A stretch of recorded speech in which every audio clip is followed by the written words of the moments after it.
அண்மை செய்தி ஒன்றை பார்க்கிறோம். திருவள்ளூர் சிறுமிக்கு பாலியல் வன்கொடுமை நேர்ந்த நிலையில் அந்த வழக்கில் தேடப்படும் நபரின் புகைப்படம் தற்போது கிடைத்திருக்கிறது. அண்மை செய்தியாக பார்க்கிறோம். வடமாநில இளைஞர் மின்சார ரயிலில் பயணித்த புகைப்படம் புதிய தலைமுறைக்கு கிடைத்திருக்கிறது. ரயில் படிக்கட்டு பகுதியில் அமர்ந்தபடி இளைஞர் பயணித்த அந்த காட்சி பதிவாகி இருக்கிறது. அண்மை செய்தியாக பார்க்கிறோம். கடந்த 12ஆம் தேதி பள்ளி முடிந்து வீடு திரும்பிய அந்த சிறுமி பாலியல் வன்கொடுமைக்கு ஆளாக்கப்பட்டார். இந்த நிலையில் தனிப்படைகள் அமைக்கப்பட்டு குற்றவாளிகளை தீவிரமாக தேடி வரக்கூடிய நிலையில் சம்பந்தப்பட்ட அந்த நபரினுடைய புகைப்படம் புதிய தலைமுறைக்கு கிடைத்திருக்கிறது. அந்த புகைப்படத்தையும் நாம் பார்க்கிறோம். ரயிலில் அமர்ந்திருக்கக்கூடிய அந்த குற்றவாளியின் புகைப்படத்தை நாம் தற்போது திரையில் காண்கிறோம்.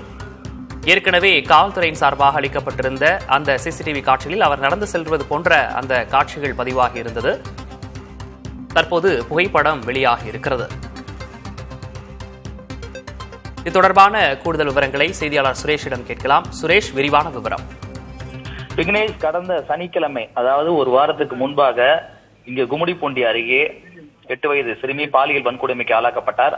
அந்த சிறுமி தனியாக தனது பாட்டி வீட்டுக்கு நடந்து செல்லும் போதுதான் ஒரு இளைஞர், அடையாளம் தெரியாத இளைஞர், திடீரென அந்த சிறுமியை வாயை குத்தி தூக்கி சென்று மாந்தோப்பில் வைத்து அவரை பாலியல் வன்கொடுமை செய்தார். இந்த நபர் யார் என்று காவல்துறையினர் தொடர்ந்து விசாரணை நடத்தி வருகிறார்கள். ஏற்கனவே 5 தனிப்படைகள் அமைத்து விசாரணை அழைக்கப்பட்ட வந்த நிலையில்தான் தற்போது அந்த தனிப்படைகளை 10ஆக பிரித்து தற்போது எண்ணிக்கை அதிகரித்து விசாரணையை தீவிரப்படுத்தியிருக்கிறார்கள் என்ற தகவல் கிடைத்திருக்கிறது.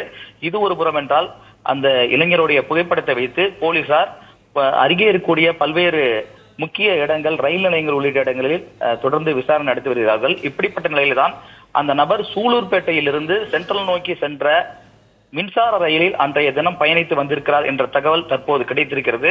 குறிப்பாக சம்பவம் என்பது 12 மணிக்கு பிறகு 1 மணி அளவில் அந்த சிறுமி அந்த இடத்தை கடந்து சென்ற போதுதான் அவரை தூக்கி சென்றிருக்கிறார்.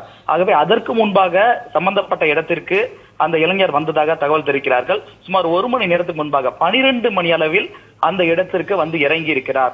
அதன் பிறகாக தான் அருகே இருக்கக்கூடிய மாந்தோப்பு பகுதியில் சிறிது நேரம் சுற்றி திரிந்துவிட்டு அந்த இடங்களை நோட்டம் விட்டிருக்கிறார். யாராவது தனியாக வருவார்களா என்பதை அவர் தொடர்ந்து கண்காணித்துதான் இந்த சிறுமியை தூக்கி சென்று இது போன்ற நடவடிக்கையில் ஈடுபட்டிருக்கிறார் என்ற தகவல் வெளியாகி இருக்கிறது. அது மட்டுமல்லாமல் அவர் ரயிலில் வரும்போது ரயில் மேலே ஏறக்கூடிய அந்த பாதையிலேயே, அதாவது ஃபுட்போர்டு எனக்கூடிய சொல்லக்கூடிய அந்த பகுதியிலேயே, மின்சார ரயிலுடைய பகுதியில் அந்த தரைப்பகுதியிலே அமர்ந்து கொண்டு பயணித்திருக்கிறார். அந்த புகைப்படம் என்பதும் அதே போன்ற சம்பவத்தில் சிறுமியை வாயை பொத்தி தூக்கி செல்லக்கூடிய அந்த காட்சிகளிலும் ஒரே மாதிரியாக அதே டிஷர்ட் உடை, வெளிர் நிற நீல நிற வண்ணம் கொண்ட அந்த டிஷர்ட்டும் ஒரு ஜீன்ஸ் பேண்ட் போன்ற ஒரு பேண்டையும் அணிந்திருப்பது தெரிகிறது.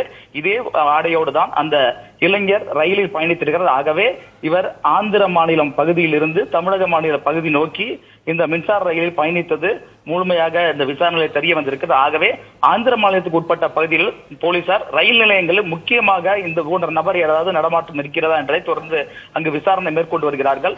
அது மட்டுமல்லாமல் இந்த ரயில் சென்ட்ரல் நோக்கி செல்லக்கூடிய பாதையில் அவர் பயணித்திருப்பதால் இதன் பிறகாக மீண்டும் ரயிலை பிடித்து சென்ட்ரல் நோக்கியோ அல்லது அருகே இருக்கக்கூடிய காஞ்சிபுரம், செங்கல்பட்டு உள்ளிட்ட அருகே இருக்கக்கூடிய மாவட்டங்களுக்கு ரயில் மூலியமாக பயணித்திருக்கிறார் என்பது குறித்தும் போலீசார் தொடர்ந்து தீவிர விசாரணையில் ஈடுபட்டு வருகிறார்கள்.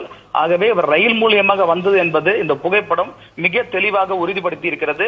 சம்பவம் நடப்பதற்கு 1 மணி நேரத்துக்கு முன்பாக அந்த இடத்தை அவர் அடைந்தார் என்ற விவரங்களும் இந்த ரயிலுடைய வருகை மற்றும் அந்த விவரங்களின் அடிப்படையில் அது முழுமையாக தெரிந்திருக்கிறது. ஆனால் அந்த சிறுமியை பாலியல் வன்கொடுமை செய்துவிட்டு எப்படி தப்பித்து எந்த வழியாக சென்றார் என்பதுதான் இப்போ தற்போது வரை கேள்வியாக இருக்கிறது.